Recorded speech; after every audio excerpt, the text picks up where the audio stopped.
Salut toi. Je suis allé voir le film 50 Shades Darker.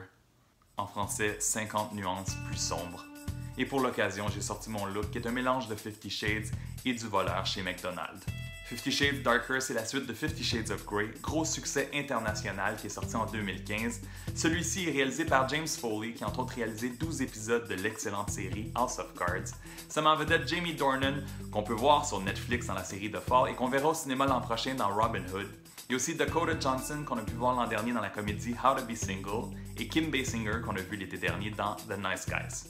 Après une période de séparation, Anastasia retrouve Christian à une exposition de photos à Seattle, et après une légère hésitation, elle décide de revoir son ex, puis lui propose de nouvelles règles pour leur relation spéciale. This time, no rules, no punishments, and no more secrets. Même si c'est un phénomène culturel planétaire, mes attentes étaient assez basses après avoir vu le premier film. Encore une fois, dans ce deuxième film, ça se prend beaucoup trop au sérieux, les lignes de dialogue sont risibles et plusieurs scènes sont déjà prêtes à être parodiées. Les moments les plus intéressants, c'est lorsqu'il y a des teintes d'humour ou des moments cute et plus normaux entre Anastasia et Christian.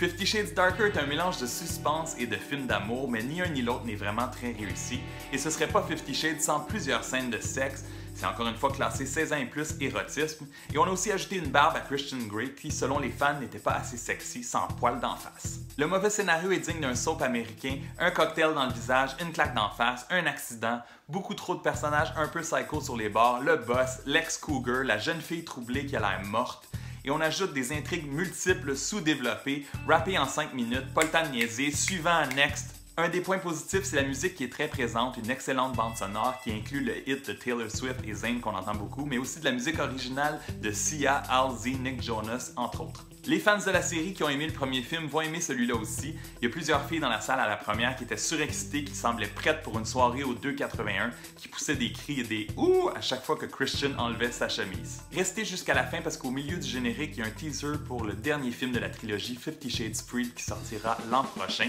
Celui-ci dure 2 heures et je lui donne un très généreux 2 étoiles et demie sur 5. Si t'as aimé la vidéo, donne un thumbs up, abonne-toi à ma chaîne pour ne rien manquer. Je vous retrouve la semaine prochaine avec mes critiques pour les films Fist Fight et A Cure for Wellness. Et là, à la fin de la vidéo, je vous laisse ma critique du premier film sorti en 2015. On se revoit très bientôt. Ciao!